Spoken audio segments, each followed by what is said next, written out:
CPM-ഉം പിണറായി വിജയനുമൊക്കെ അതിൻ്റെ ചരിത്രത്തിലില്ലാത്ത വിധമുള്ള വലിയ പ്രതിസന്ധി നേരിടുകയാണ്. അതിൻ്റെ കാരണം CPM-നും പിണറായി വിജയനുമൊക്കെ തന്നെ പലതരത്തിലുള്ള പൊൻതൂവലുകളും അദ്ദേഹത്തിന് ചാർത്തി കിട്ടിയിരുന്നു. അതിൽ പലതും അഴിമതി വിരുദ്ധ പ്രതിച്ഛായയും അതുപോലെ തന്നെ ആദർശധീരരാണ് എന്ന് പറയുന്ന പ്രതിച്ഛായയും ഒക്കെ CPM-ന്റെ നേതാക്കന്മാർക്കുണ്ടായിരുന്നു. അതെല്ലാം നമുക്കറിയാം, ഏതാണ്ട് കഴിഞ്ഞ കുറേ കാലമായി അത് അവർക്ക് നഷ്ടപ്പെട്ടിരിക്കുന്നു. പക്ഷേ അപ്പോൾ പോലും വളരെ കൃത്യമായി അവരുടെ മോളിൽ ചാർത്തപ്പെട്ടിരുന്ന ഒരു കാര്യമെന്ന് പറയുന്നത് സംഘപരിവാർ വിരുദ്ധ ഫാസിസ്റ്റ് വിരുദ്ധ പോരാളികളാണ് എന്നുള്ളതാണ്. അപ്പോൾ ഈ പോരാളികളാണ് എന്ന് പറയുന്ന ഒരു വിശേഷണങ്ങൾക്ക് തന്നെ ചെറിയ മങ്ങലുണ്ടാക്കി തുടങ്ങിയിട്ടുള്ള ഒരു സംഭവം എന്ന് പറയുന്നത് ലാവ്ലിൻ കേസിന്റെ വിചാരണ പലപ്പോഴും കോടതികൾ നിരന്തരമായി മാറ്റിവെക്കുന്നതും CBI പോലെയുള്ള ഏജൻസികൾ തന്നെ തങ്ങൾക്ക് വക്കീലില്ല എന്ന് പറയുന്നതുമായിട്ടുള്ള കാര്യങ്ങളൊക്കെ തന്നെ സംഭവിക്കുമ്പോൾ ജനങ്ങൾക്ക് പല തോതിലുള്ള സംശയങ്ങൾ ഉണ്ടായിക്കൊണ്ടിരുന്നു. ആ സംശയങ്ങൾക്കെല്ലാം ഒടുവിൽ നമുക്കറിയാം, മിസ്റ്റർ എം എന്ന് പറയുന്ന ഒരാളുമായിട്ട് RSSുമായിട്ട് ഒരു രാഷ്ട്രീയ കൊലപാതകങ്ങളൊക്കെ ഒഴിവാക്കാൻ വേണ്ടിയിട്ട് ഒരു സന്ധി സംഭാഷണം നടത്തുകയും അതിൻ്റെ ഭാഗമായി ഏതാണ്ട് രാഷ്ട്രീയ കൊലപാതകങ്ങളും RSSും CPM-ഉമായിട്ടുള്ള സംഘടനകളൊക്കെ തന്നെ കേരളത്തിൽ ഇല്ലാതാവുകയും ശ്രീ എമ്മിന് ഏതാണ്ട് ഒരു 4 ഏക്കറോളം സ്ഥലം ഗവൺമെൻറ് സ്ഥലം പതിച്ചു കിട്ടുകയൊക്കെ ചെയ്തു എന്നുള്ളത് നമുക്കറിയാം. അപ്പോൾ ഇത്തരത്തിൽ ചില സംശയങ്ങൾ അല്ലെങ്കിൽ ഇവർ തമ്മിൽ കുറച്ചുകൂടി അടുക്കുന്നുണ്ടോ എന്നൊക്കെ സംശയിച്ചുകൊണ്ട് നിൽക്കുന്ന ഒരു സമയത്താണ് നമുക്കറിയാവുന്നത് ദല്ലാൽ നന്ദകുമാറിൻ്റെ വെളിപ്പെടുത്തലുകൾ വരുന്നത്. ആ ദല്ലാൽ നന്ദകുമാറിൻ്റെ വെളിപ്പെടുത്തൽ വരുന്നത് നമ്മുടെ EP ജയരാജനും, അതായത് LDFന്റെ കൺവീനറായിരുന്ന EP ജയരാജൻ എന്ന് പറയുന്ന പാർട്ടി CPM-ന്റെ കേന്ദ്ര കമ്മിറ്റി മെമ്പറും പ്രകാശ് ജാവദേക്കർ എന്ന് പറയുന്ന BJPയുടെ ഇവിടുത്തെ കേരളത്തിന് ഇൻചാർജ് ആയിട്ടുള്ള ദേശീയ നേതാവും മന്ത്രിയുമായിരുന്ന പ്രകാശ് ജാവദേക്കറുമായി ഒരു ചർച്ച നടത്തിയെന്നും ആ ചർച്ചയിൽ ഈ പ്രകാശ് ജാവദേക്കർ EP ജയരാജനോട് ആവശ്യപ്പെട്ടത് ഞങ്ങൾ ഒരു പാർലമെന്റ് സീറ്റിൽ നിങ്ങൾ ജയിപ്പിക്കുമെന്നും അങ്ങനെ ജയിപ്പിച്ചാൽ പകരം നിങ്ങൾക്കെതിരെയുള്ള എല്ലാ കേസുകളും ഞങ്ങൾ വേണമെങ്കിൽ മാറ്റിവെക്കാമെന്നും ആ കേസുകൾ മാറ്റിവെക്കുന്ന കൂട്ടത്തിൽ SFIയുടെയും അതുപോലെ തന്നെ വീണ വിജയനെതിരെ നടക്കുന്ന അന്വേഷണവും ലാവ്ലിൻ കേസുകളും ഇതുപോലെയുള്ള നിരവധി കേസുകൾ ഞങ്ങൾ കൺസീഡ് ചെയ്യാമെന്നും SV രാജു എന്ന് പറയുന്ന അഡീഷണൽ സോളിസിറ്റർ ജനറൽ കൃത്യമായി ഈ കേസ് അടുത്ത മാസത്തേക്ക് നീട്ടിവെക്കാൻ പറയുമെന്നും അതിനകം നിങ്ങളൊന്ന് ജയിപ്പിച്ചെന്നാൽ മതിയെന്നും അങ്ങനെ ജയിപ്പിച്ചാൽ 2026 കേരളത്തിൽ വീണ്ടും ഭരണം പിടിക്കാനായിട്ട് LDFനെ തന്നെ CPM-നെ തന്നെ ഞങ്ങൾ സഹായിക്കാമെന്ന് പറയുന്ന ഒരു ഓഫറുമാണ് അദ്ദേഹം പറഞ്ഞത്. അപ്പോൾ ഇത് തന്നെ നമ്മളാരും അത്രത്തോളം വിശ്വസിക്കാതിരുന്ന ഒരു സമയത്താണ് EP ജയരാജൻ വന്നിട്ട് ഇത്തരത്തിലുള്ളൊരു കൂടിക്കാഴ്ച നടന്നിരുന്നു എന്ന് തെരഞ്ഞെടുപ്പിന്റെ ദിവസം തന്നെ നമ്മളോട് പറയുന്നത്. അപ്പോൾ ഇതിൽ ചില വളരെ മെറ്റിക്കുലസ് ആയ വളരെ സൂക്ഷ്മാംശത്തിലുള്ള കൃത്യതയുള്ള കാര്യങ്ങളാണെന്നും ദല്ലാൽ നന്ദകുമാർ പറഞ്ഞിരുന്നത്. കാരണം അദ്ദേഹം പറഞ്ഞ ഏറ്റവും പ്രധാനപ്പെട്ട കാര്യം 2004 തന്നെ ഇത്തരത്തിലുള്ള ഒരു വലിയ ഡീൽ ഉണ്ടായിരുന്നു എന്നും ആ ഡീലിന്റെ ഭാഗമായിട്ടാണ് മൂവാറ്റുപുഴയിൽ PC തോമസിനെ ജയിപ്പിച്ചു കൊടുത്തതെന്നും അങ്ങനെ ജയിപ്പിച്ചു കൊടുത്തതിന്റെ ഭാഗമായിട്ടാണ് അവിടെ യഥാർത്ഥത്തിൽ ജയിപ്പിക്കാൻ വേണ്ടിയാണ് PM ഇസ്മായിൽ എന്ന് പറയുന്ന ഒരു മുസ്ലിം കാൻഡിഡേറ്റിനെ അവിടെ സ്ഥാനാർത്ഥിയാക്കി നിർത്തിയെന്നും ഈ ക്രിസ്ത്യൻ മതഭൂരിപക്ഷം ഉള്ള ഒരു മണ്ഡലത്തിൽ പാർലമെന്റ് മണ്ഡലത്തിൽ ഇത്തരത്തിലുള്ള സ്ഥാനാർത്ഥിയെ നിർത്തിയത് ജയിപ്പിക്കാൻ വേണ്ടിയാണെന്നും എന്നിട്ട് പോലും 500 വോട്ടിനാണ് PC തോമസ് ജയിച്ചത് എന്ന് നമുക്കറിയാം. ഇതിനു മുൻപ് തന്നെ 2021 തന്നെ നമ്മുടെ ഇൻകം ടാക്സുകാർ ഒരു കാര്യം പൂഴ്ത്തിവെച്ചുകൊണ്ട് CPM-നെയും പിണറായി വിജയനെയും സഹായിച്ചു. അത് നമ്മുടെ ഈ പറയുന്ന വീണ വിജയനെതിരെയുള്ള കേസുകളുടെ അന്വേഷണത്തെക്കുറിച്ച് അവർ മൗനം പാലിക്കുകയും അവർ അത്തരത്തിലുള്ള വിവരങ്ങളൊന്നും തന്നെ പുറത്തുവിടാതിരിക്കുകയും ചെയ്തു എന്നുള്ളത് നമുക്കറിയാം. ബാംഗ്ലൂർ ROC ഒക്കെ തന്നെ ഇത്തരത്തിലുള്ള കാര്യങ്ങളൊന്നും പുറത്തുവിട്ടില്ല. കൂടാതെ നമുക്കറിയാവുന്ന ഒരു കാര്യം, മാസപ്പടിയുമായി ബന്ധപ്പെട്ട് കരിമണൽ കർത്തയുടെ നിന്നും പണം വാങ്ങിച്ച കാര്യവുമൊക്കെ ഏതാണ്ട് ഒളിച്ചു വെക്കുന്ന ഒരു രീതി ഉണ്ടായി. BJP അടക്കമുള്ള മറ്റു പാർട്ടികളൊന്നും ഒരു പ്രക്ഷോഭത്തിന് പോയില്ല എന്നുള്ളതുമൊക്കെ ആളുകളിൽ വലിയ തോതിൽ ഈ BJPയും പിണറായി വിജയനും തമ്മിലുള്ള ഒരു അന്തർധാര സജീവമാണോ എന്ന് പറയുന്ന സംശയങ്ങളുണ്ടായി.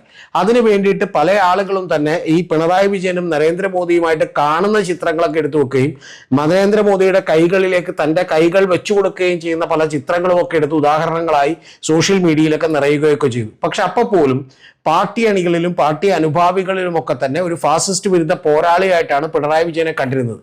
പക്ഷേ ഈ ദല്ലാൽ നന്ദകുമാറിന്റെ വെളിപ്പെടുത്തലിന് ശേഷം അത് ശരിവെച്ചുകൊണ്ട് EP ജയരാജൻ പുറത്തേക്ക് വന്നപ്പോൾ തന്നെ അവർക്ക് വലിയ സംശയം ഉണ്ടാക്കി. അതിനുശേഷം പക്ഷേ അദ്ദേഹം പറഞ്ഞതുപോലെ തന്നെ പൂരം അവിടെ കലങ്ങുകയും ആ പൂരം യഥാർത്ഥത്തിൽ കലക്കിയതാണ് എന്ന് പറയുന്ന ഒരു കാര്യം ഇപ്പൊ ഏറ്റവും ഒടുവിൽ പിണറായി വിജയന് സമ്മതിക്കേണ്ടി വരികയും ചെയ്തപ്പോൾ യഥാർത്ഥത്തിൽ പിണറായി വിജയന്റെ പോലീസും അതേപോലെ തന്നെ അതിനെ നയിക്കുന്ന പിണറായി വിജയന്റെ വിശ്വസ്തനായിട്ടുള്ള ADGP MR അജിത് കുമാറും ഒക്കെ ചേർന്ന് ഈ കലക്കിച്ചതാണ് എന്ന് പറയുന്ന ഒരു കാര്യത്തിന് വലിയ തോതിലുള്ള പ്രാമുഖ്യം കൂട്ടുകയും ഏറ്റവും ഒടുവിൽ ഗവൺമെന്റിന് തന്നെ ഇപ്പോൾ അത് മുഖ്യമന്ത്രിക്ക് തന്നെ അത് സമ്മതിക്കേണ്ടി വരികയും ചെയ്തത് വലിയ ഡാമേജ് ആണ് നമ്മുടെ ഈ പറയുന്ന ഫാസിസ്റ്റ് വിരുദ്ധ പോരാളി എന്ന് പറയുന്ന ഒരു ഇമേജിന് ഉണ്ടാക്കിയിട്ടുള്ളത്. അപ്പൊ അതുകൊണ്ട് തന്നെ ഇനി പിണറായി വിജയന്റെയും CPMന്റെയും നിലനിൽപ്പ് തന്നെ വലിയ അപകടത്തിലാണ്.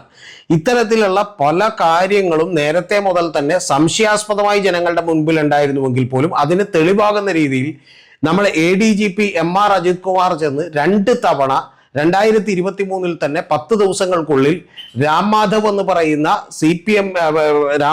പറയുന്ന RSSന്റെ ഏറ്റവും വലിയ ഒരു ബുദ്ധിജീവിയായി അറിയപ്പെടുന്ന അദ്ദേഹത്തെ കണ്ടുവെന്നും അതിന് ഏതാനും ദിവസങ്ങൾക്ക് മുമ്പ് തന്നെ നമുക്കറിയാവുന്ന RSSന്റെ രണ്ടാമനായിട്ടുള്ള ദത്താത്രേയ ഹൊസപൊലയെ കണ്ടുവെന്നും ഇവർ തമ്മിൽ ചർച്ച ചെയ്തത് ഈ പറയുന്ന മുഖ്യമന്ത്രി പിണറായി വിജയൻ തന്നെ പറഞ്ഞയച്ചത് പ്രകാരമാണ് MR അജിത് കുമാർ പോയി കണ്ടതെന്നും അല്ലാതെ MR അജിത് കുമാറിനെ പോയി കണ്ടിട്ട് എന്താണ് കാര്യമെന്നും ഒക്കെ PV അൻവർ ചോദിക്കുമ്പോൾ ഈ സംശയം ഇരട്ടിക്കുകയാണ് ചെയ്തത് എന്നുള്ളത് നമുക്കറിയാം. അപ്പൊ ഇത് ഇങ്ങനെ ഒരു സിറ്റുവേഷനിൽ ആകെ കലാപകലുഷിതമായിട്ടുള്ള ഒരു സിറ്റുവേഷനിൽ നിൽക്കുന്നു. ഈ MR അജിത് കുമാറിനെ മാറ്റണമെന്ന് CPIയും RJDയും അതുപോലെ NCPയും അടക്കമുള്ള പാർട്ടികളൊക്കെ തന്നെ ആവശ്യപ്പെട്ടിട്ടും യഥാർത്ഥത്തിൽ രാഷ്ട്രീയമായ ഒരു തീരുമാനമെടുക്കേണ്ട കേസായിട്ട് പോലും അതിന് ഒരു DGPയുടെ അന്വേഷണ റിപ്പോർട്ട് വേണമെന്ന് പിണറായി വിജയൻ ശാഠ്യം പിടിക്കുന്നു. ഇത് തന്നെ സാധാരണക്കാരായ ആളുകൾക്ക് ആർക്കും തന്നെ എന്തുകൊണ്ടാണെന്ന് മനസ്സിലായില്ല. കാരണം MR അജിത് കുമാർ ചെന്ന് ദത്താത്രേയ ഹൊസപൊലയെയോ ഇനി ഏറ്റവും വലിയ RSSന്റെ ഏറ്റവും വലിയ ചീഫിനെയോ അല്ലെങ്കിൽ മറ്റു നേതാക്കന്മാരെയോ ഒക്കെ തന്നെ കണ്ടാൽ പോലും അതിൽ നിയമപരമായി തെറ്റൊന്നുമില്ല. പക്ഷേ ഒരു രാഷ്ട്രീയ പാർട്ടി ഭരിക്കുമ്പോൾ അവരുടെ രാഷ്ട്രീയ നയങ്ങൾ പിന്തുടരേണ്ട സെക്കൻഡ് കമാൻഡന്റായ പോലീസിലെ ADGP ലോ ആൻഡ് ഓർഡർ ഇവരെല്ലാം ചെന്ന് കാണുന്നതിൽ ഒരു അസ്വാഭാവികതയുണ്ട്. അല്ലെങ്കിൽ അത് മുൻകൂട്ടി നേരത്തെ തന്നെ ഗവൺമെന്റിനെ അറിയിച്ച് പെർമിഷൻ മേടിച്ചിട്ടുണ്ടാവണം. അപ്പൊ അത്തരം കാര്യങ്ങളൊക്കെ സംഭവിച്ചോ ഇല്ലയോ എന്നറിയില്ല. ഇത് വളരെ രഹസ്യമായി കണ്ടൊരു കാര്യം അറിയാതെ പ്രതിപക്ഷ നേതാവ് വന്ന് പുറത്തു പറയുകയാണ് ചെയ്തിട്ടുള്ളത്. അപ്പൊ അതിലൊക്കെ തന്നെ വലിയ തോതിലുള്ള സംശയം നിന്നു. അതിന്റെ ഏറ്റവും ഒടുവിലാണ് ഇപ്പൊ നമുക്കറിയാം ഈ ADGP അജിത് കുമാർ തന്നെ കഴിഞ്ഞ തവണ വയനാടിൽ രക്ഷാപ്രവർത്തനവുമായി ബന്ധപ്പെട്ട് പോയപ്പോൾ തന്നെ വത്സൻ തില്ലങ്കേരി എന്ന് പറയുന്ന അവരുടെ ഒരു പ്രാന്ത കാര്യവാഹുമായിട്ട് ഏതാണ്ട് 4 മണിക്കൂറിലധികം വരുന്ന സംസാരമുണ്ടായി എന്ന് പറയുന്നത്. അപ്പൊ അത്തരത്തിലുള്ള ഒരു അന്തർധാര വളരെ സജീവമാണ് എന്ന് ജനങ്ങളുടെ ഇടയിലേക്ക് വളരെ വളരെ പതുക്കെ സംശയം കുറെ കൂടിക്കൊണ്ടിരിക്കുന്ന അവസ്ഥയിലാണ്. ഏറ്റവും ഒടുവിൽ നമുക്കറിയാവുന്നത് പോലെ ദ ഹിന്ദു എന്ന് പറയുന്ന ന്യൂസ് പേപ്പറിൽ പത്രത്തിൽ പിണറായി വിജയന്റെ ഒരു ഇന്റർവ്യൂ വരുന്നത്. ആ ഇന്റർവ്യൂ വരുന്നതിന് മുൻപ് തന്നെ PV അൻവറിനെ അടിക്കാൻ വേണ്ടിയിട്ട് അദ്ദേഹം ഒരു വടിയെടുത്തിരുന്നു. ആ വടി എന്ന് പറയുന്നത് കരിപ്പൂർ എയർപോർട്ടിൽ നിന്ന് നിരവധി സ്വർണ്ണക്കള്ളക്കടത്ത് നടത്തുന്നുണ്ടെന്നും ആ സ്വർണ്ണക്കള്ളക്കടത്തും അതുപോലെ ഹവാല ഇടപാടുകളും നടത്തുന്നതിൽ ഏതാണ്ട് 80%-ലധികം കേരളത്തിൽ നടക്കുന്നത് കരിപ്പൂർ എയർപോർട്ട് വഴിയാണെന്നും അത് വളരെ കൃത്യമായി പോലീസുകാർ പിടിക്കുകയാണെന്ന് പറഞ്ഞപ്പോൾ പോലും ജനത്തിന് വലിയ സംശയമുണ്ടായില്ല. പക്ഷേ അതിനുശേഷം ഏതാണ്ട് അതേ വാചകങ്ങളും അതിനേക്കാൾ കുറച്ചുകൂടി കൂടുതലും ഒക്കെ തന്നെ തിരികെ കയറ്റിക്കൊണ്ട് ഹിന്ദുവിലൊരു ഇന്റർവ്യൂ അദ്ദേഹം കൊടുക്കുകയുണ്ടായി.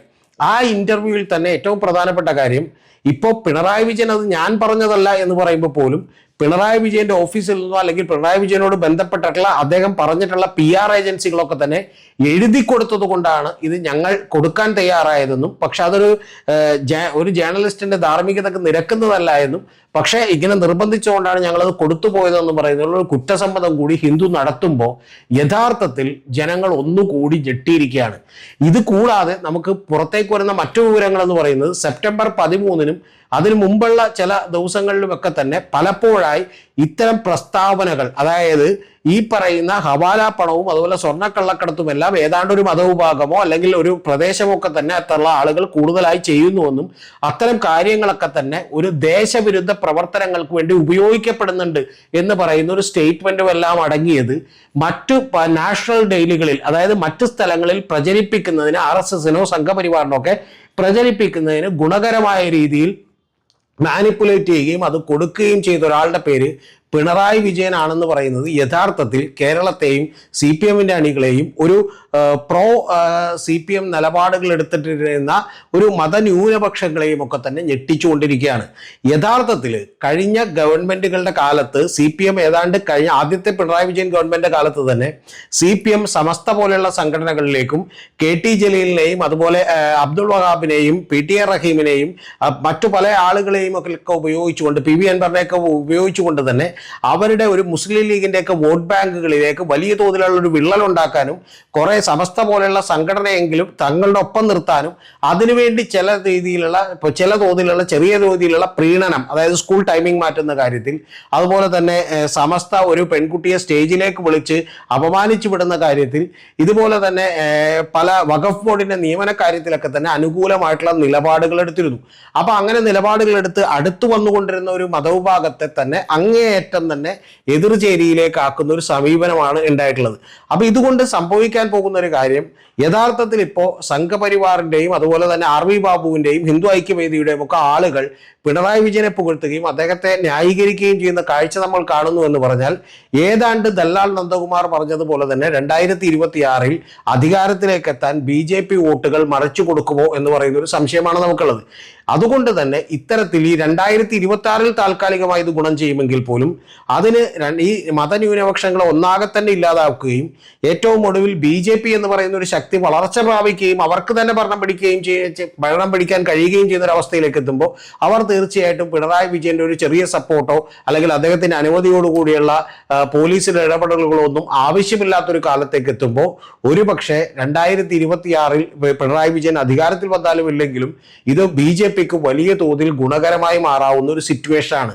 അതുകൊണ്ട് തന്നെ അത്തരത്തിലുള്ള ഒരു ഫാസിസ്റ്റ് വിരുദ്ധ പോരാളിയുടെ ഒരു മുഖം മൂടി അല്ലെങ്കിൽ അത്തരത്തിലുള്ള ഒരു കാര്യം കൂടി നഷ്ടപ്പെടുന്നു എന്ന് പറയുമ്പോൾ അത് വലിയ നഷ്ടമാണ് യഥാർത്ഥത്തിൽ CPM-നെ കാത്തിരിക്കുന്നത്. ഇതിന്റെ ഒരു പുറകിലോട്ട് പോയാൽ കുറച്ച് കാര്യങ്ങൾ കൂടിയുണ്ട് പറയാൻ. അത് 1992 ബാബറി മസ്ജിദ് പൊളിഞ്ഞു വീഴുകയും അതിനുശേഷം പൊളിച്ചു കളയുകയും ആ ബാബറി മസ്ജിദ് പൊളിച്ചതിന് ശേഷം ഉണ്ടായിട്ടുള്ള ഒരു വൈകാരികമായിട്ടുള്ള ഒരു വിഭജനം കേരളത്തിൽ പതുക്കെ സംഭവിച്ചുകൊണ്ടിരുന്നത് കുറെ കൂടി ആക്കം കൂട്ടിയത് 2010 ഒരു കൈവെട്ട് കേസോടുകൂടിയൊക്കെയാണ്. ആ 2010 ജോസഫ് പാഷ കൈവെട്ട് കേസോടുകൂടി PFI എന്ന് പറയുന്ന ഒരു സംഘടന ഇവിടെ ഉണ്ട് എന്ന് ജനം അറിയുകയും ആളുകളുടെ ഉള്ളിൽ ഭയം വർദ്ധിക്കുകയും ഇത്തരത്തിൽ ഒരു ന്യൂനപക്ഷ വർഗീയതകൾക്കെതിരെയൊക്കെ വ്യക്തവും ശക്തവുമായിട്ടുള്ള നിലപാടുകൾ എടുക്കാതെ ഒരു അഴകുഴമ്പൻ സമീപനം എടുക്കുകയും ചെയ്തത് പോലും യഥാർത്ഥത്തിൽ BJPയെയും സംഘപരിവാർ രാഷ്ട്രീയത്തെയും വളരാൻ ഇവിടെ നേരത്തെ തന്നെ സഹായിച്ചിട്ടുണ്ട്. അപ്പൊ അത് കൂടാതെ ഈ സമസ്തയടക്കമുള്ള ആളുകളോട് ചില വിട്ടുവീഴ്ചകൾ ചെയ്തതൊക്കെ നമുക്കറിയാം. ഇതിനേക്കാൾ വലിയ കാര്യം നമുക്കറിയാം, ആലപ്പുഴയിൽ 2022 പോപ്പുലർ ഫ്രണ്ടിന്റെ നേതൃത്വത്തിൽ ഒരു വലിയ റാലി നടക്കുമ്പോൾ ഒരു കുട്ടിയെ കൊണ്ടൊരു മുദ്രാവാക്യം വിളിപ്പിച്ചു. ആ മുദ്രാവാക്യം നിങ്ങളുടെ എല്ലാം ചെവിയിലുണ്ടാവും. അരിയും മലരും കുന്തിരിക്കവും ഒക്കെ കരുതി വെച്ചോടാ, വീട്ടിൽ കരുതി വെച്ചോടാ, വരുന്നുണ്ടടാ നിന്റെയൊക്കെ കാലന്മാരെന്നാണ്. അപ്പൊ അത്തരത്തിലുള്ള അതിനിശ്ചിതമായിട്ടുള്ള മുദ്രാവാക്യങ്ങൾ വിളിക്കുകയും അതിന് ഏതാനും തൊട്ടു മുമ്പ് തന്നെ RSSഉം ഈ പറയുന്ന PFIയും തമ്മിൽ തന്നെ നിരവധി കൊലപാതക പരമ്പരകൾ അങ്ങോട്ടും ഇങ്ങോട്ടും നടക്കുകയൊക്കെ ചെയ്ത അവസ്ഥയുണ്ട്. അപ്പൊ ആ സമയത്തൊക്കെ പോലുമുള്ള ഒരു നിഷ്ക്രിയത്വം, ഏറ്റവും ഒടുവിൽ അതിന് പോലും നടപടിയെടുക്കുന്നത് ഹൈക്കോടതിയിലെത്തുകയും ഹൈക്കോടതി വടിയെടുക്കുകയൊക്കെ ചെയ്തിട്ടാണ്. അപ്പൊ അത്തരത്തിലുള്ള നിഷ്ക്രിയത്വങ്ങളൊക്കെ തന്നെ ആദ്യകാലങ്ങളിൽ ഈ ചില ന്യൂനപക്ഷ തീവ്ര നിലപാടുകാരോട് അത്തരത്തിലുള്ള നിഷ്ക്രിയത്വം കാണിച്ചതിന്റെ ഫലമായി അതുകൂടി RSSനെയും സംഘപരിവാറിനെയും BJPയൊക്കെ വളരാൻ സഹായിച്ചിട്ടുണ്ടെങ്കിൽ ഏറ്റവും ഒടുവിൽ ഇപ്പൊ പ്രകടമായിട്ടുള്ള രീതിയിൽ അവർക്ക് വളരെ സഹായകരമായ നിലപാടുകൾ എടുക്കുന്ന ഒരാളായി പിണറായി വിജയനും CPM ഒക്കെ മാറിയിരിക്കുന്നു. ഇത് കേരളത്തെ എവിടെ ചെന്നുകൊണ്ട് എത്തിക്കുമെന്നറിയില്ല. ഒരുപക്ഷെ CPM-ഉം അതുപോലെ കമ്മ്യൂണിസ്റ്റ് പാർട്ടികളും ഒക്കെ ലോകത്ത് എവിടെയൊക്കെ ഭരിച്ചിട്ടുണ്ടോ ആ ഭരിച്ചിട്ടുള്ള സ്ഥലങ്ങളിലെല്ലാം തന്നെ ഏറ്റവും ഒടുവിൽ അതൊരു ഏകാധിപത്യ പ്രവണതയുള്ള പാർട്ടിയായി മാറുകയും ആ പാർട്ടി അതിലെ ഒരു നേതാവിന് വേണ്ടി മാത്രം നിൽക്കുകയും ആ നേതാവിന്റെ ഇഷ്ടങ്ങൾക്കും ഇംഗിതങ്ങൾക്കും അനുസരിച്ച് പ്രവർത്തിച്ചത് കൊണ്ട് മാത്രം ഏറ്റവും ഒടുവിൽ ആ പാർട്ടി അങ്ങേ തന്നെ തകർന്നു പോവുകയും പിന്നെ ജനങ്ങളെല്ലാം തന്നെ വളരെ വെറുപ്പോടും വളരെ ഈ പറഞ്ഞ പോലെ അവജ്ഞയോടും കൂടി ചവറ്റുകൊട്ടയിൽ എറിയുകയും ചെയ്തിട്ടുണ്ട് കമ്മ്യൂണിസ്റ്റ് പാർട്ടികൾ എന്നുള്ളത് നമ്മൾ മറന്നുകൂടാ. ഏതാണ്ട് അത് തന്നെ ഇവിടെ സംഭവിക്കും. അതുകൊണ്ട് പിണറായി വിജയൻ CPM-നെ BJP-ക്ക് വിട്ടോ എന്നുള്ളതാണ് നമുക്ക് ചോദിക്കാനുള്ളൊരു കാര്യം. അത്തരത്തിലുള്ള അതിരൂക്ഷമായിട്ടുള്ള പ്രതിസന്ധിയെയാണ് CPM നേരിടുന്നത്. ഇതിന് പകരം ഇവിടെ വരാനുള്ളത് ഏതെങ്കിലും ഒരു മതനിരപേക്ഷ കക്ഷികൾ കൂടിയാണ് ഉയർന്നു വരുന്നതെങ്കിൽ, അതിപ്പോൾ PV Anwar ആണെങ്കിൻ്റെ പാർട്ടി ആണെങ്കിലും ശരി, ഇനി മറ്റേതെങ്കിലും ആം ആദ്മി പാർട്ടി ആണെങ്കിലും ശരി, 2020 ആണെങ്കിലും ശരി, അല്ലെങ്കിൽ മറ്റേതെങ്കിലും പാർട്ടികളാണെങ്കിലും ശരി, അത് കേരളത്തിന് വലിയ ഗുണം ചെയ്യും എന്നാണ് ഞാൻ വിചാരിക്കുന്നത്. അതുകൊണ്ട് തന്നെയാണ് ഇപ്പോഴും അത്തരത്തിൽ മതനിരപേക്ഷ മനസ്സും ന്യൂനപക്ഷ സംരക്ഷണവും ഒക്കെ കൊതിക്കുന്ന ആളുകളൊക്കെ തന്നെ ഇത്തരത്തിലുള്ള പാർട്ടികളുടെ പുറകെ താൽക്കാലികമായെങ്കിലും ഒരു പ്രതീക്ഷയോടുകൂടി പോകുന്നത്. അവർക്കൊന്നും പൂർണ്ണമായ വിശ്വാസം ഉണ്ടായിട്ടല്ല. അതുകൊണ്ട് കേരളത്തിന്റെ ഭാവി ഇനി മുതൽ വരാനിരിക്കുന്നത് ഇതായിരിക്കും. ഞാൻ ഇതിനിടയിൽ വിട്ടുകളഞ്ഞ നിരവധി കാര്യങ്ങളുണ്ട്. ഇപ്പൊ ഹലാൽ ഫുഡ് അടക്കമുള്ള നിരവധി കാര്യങ്ങളിൽ ഈ വിഭജനത്തിന് ആക്കം കൂട്ടിയിട്ടുണ്ട് എന്ന് പറയാതെ വയ്യ. ലവ് ജിഹാദിന്റെ കാര്യത്തിൽ ഉണ്ടായിട്ടുള്ള ചില പരാമർശങ്ങൾ ആക്കം കൂട്ടിയിട്ടുണ്ടെന്ന് പറയാതെ വയ്യ. കേരള സ്റ്റോറി എന്ന് പറയുന്ന കാര്യം ആക്കം കൂട്ടിയിട്ടുണ്ടെന്ന് പറയാതെ വയ്യ. കേരളം അത്തരത്തിൽ വിഭജിക്കപ്പെട്ട് കഴിഞ്ഞിരിക്കുന്നു. സത്യത്തിൽ CPM-ന്റെ പരാജയം എന്ന് പറയുന്നത് നമ്മുടെ ഒരു മനസമാധാനത്തിന്റെ പരാജയം കൂടിയായിരിക്കും, മറ്റേതെങ്കിലും കക്ഷികൾ ഇതുപോലെ ഉയർത്തെഴുന്നേറ്റില്ലെങ്കിൽ.